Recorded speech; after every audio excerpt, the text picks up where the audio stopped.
dangerous world out there. The good news is that the campaign is over. Now, I know that's sort of, for some of you, you're ambivalent about that because you got turned on your computer and you wanted to see what the daily tracking poll was because you became addicted to it. So you went to realpolitics.com or pollster.com. Well, the good news for you is that they're now polling every day as to whether or not people have confidence in the Obama transition and the Obama administration, so that they're getting ahead of it before he's even inaugurated, when we can then start asking every day, do you approve or disapprove of the president's performance? But as you can see, the polls indicate that we're so relieved to get this over with that we've already started the honeymoon. And we're quite sort of happy. All the polls indicate that people are generally happy with the economic team, Mr. Volcker and others, and the foreign policy team, Ms. Clinton and Mr. Jones and Mr. Gates staying on. So we seem to be pretty positive about the direction we're going right now, which is good news for Obama, because as you know, finally, after most of us figured it out for about 6 months, the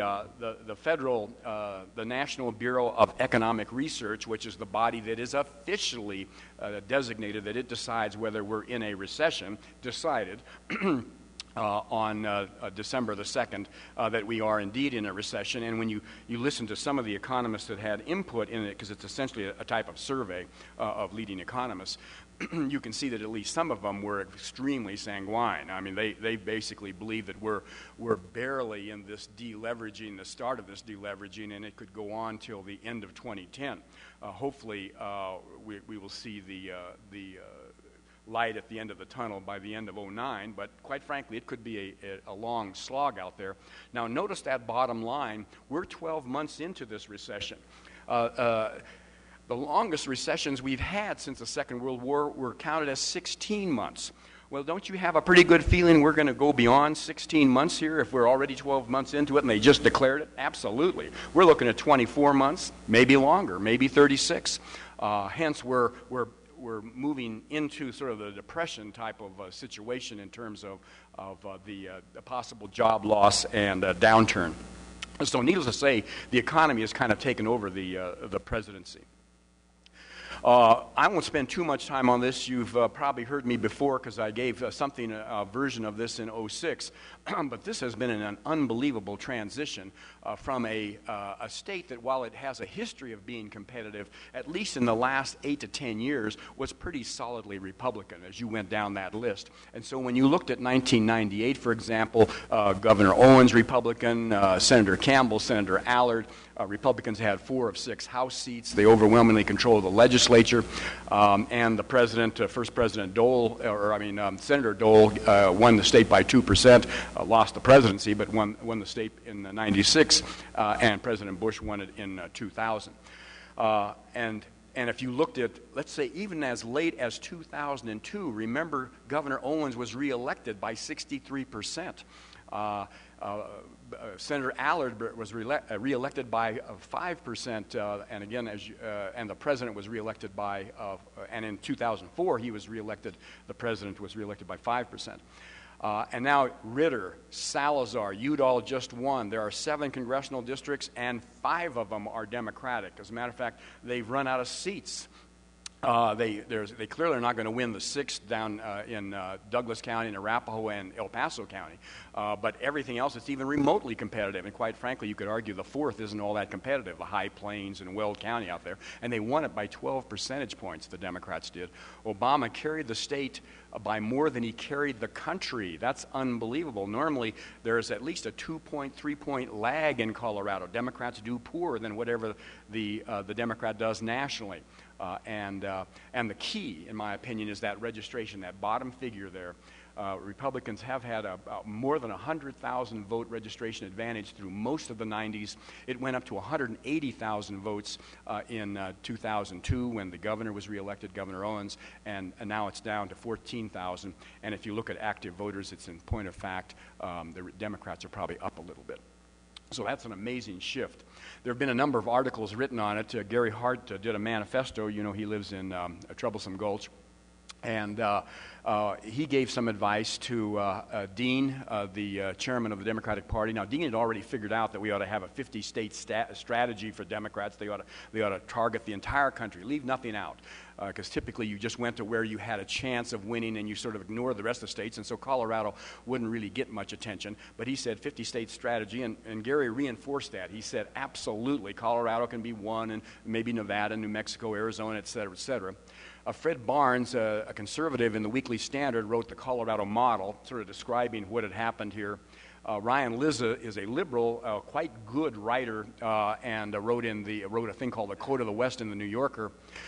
And I've been talking about these things with you, actually, for a long period of time. I would only cite my thought here is that Colorado, in fact, foretold what was going to happen nationally. It just happened here earlier, so to some extent, we set the pattern. They actually looked at it nationally, the Democrats, and said, wow, pick some pragmatic people that sort of play in the middle of politics, like Salazar and Ritter.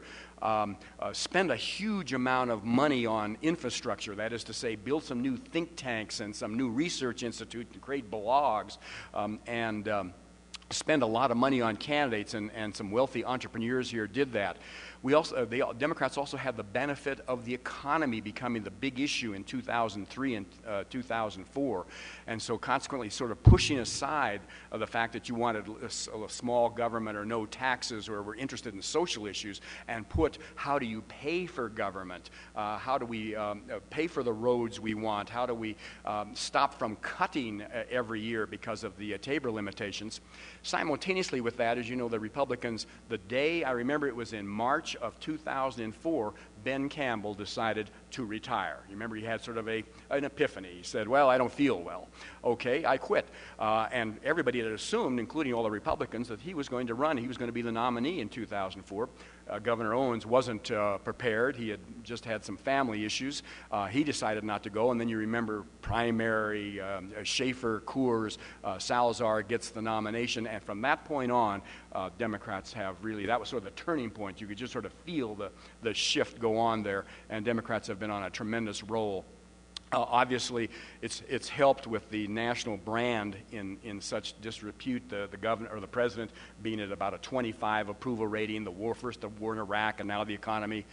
And as you know, Republicans here were divided. That's what the referendum C was all about. The division among Republicans in terms of what they should do in terms of fiscal policy. The governor said, listen, we should pass referendum C.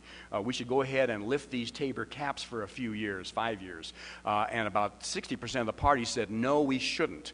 But 40% of the Republican Party, by and large, many people like yourselves, business people and others, said, no, we ought to do that. We're ridiculously cutting the government. We're going to lose our community colleges. Our roads are falling into disrepair, our colleges. And as you know, it passed by about 45,000 votes, but that has never really healed. That division in the party still exists.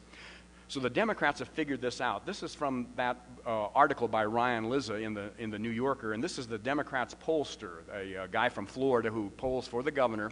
And what he points out is that you cannot win in this state with just the base of either the Democratic Party, which is maybe 20% there, it's called the liberals, or the base of the Republican Party. There's more. There's moral conservatives, and he calls them Fox News conservatives. There's a lot of them, but as you can see, that's only half the population. The rest are probably some people like yourselves, and that is to say pragmatists, people who think, well, government ought to be as efficient as possible, and frankly, if it's small, it's good, but we got to have government. I'm not at war with government. I'm in favor of some taxes for local schools. I'm in favor of some taxes for transportation. On the moral issues, while I think that we ought to emphasize family and we ought to emphasize good moral attitudes, on the other hand, I don't want to necessarily have a cultural war. I don't necessarily want to enforce my views on other people. So that is where the Democrats have been going for the last several years, and going very effectively over to that side of the pie chart and winning those pragmatists. And so Governor Ritter beat Mr. Beaupre by 17 percentage points, as you recall, 2 years ago. Mr. Udall won by 12 points this time against Mr. Schaefer, and that's because he is scooping up a huge number of people who are not becoming Democrats. They're just they're pragmatic. They want solutions. They're tired of all the partisanship, and they've decided to give the Democrats a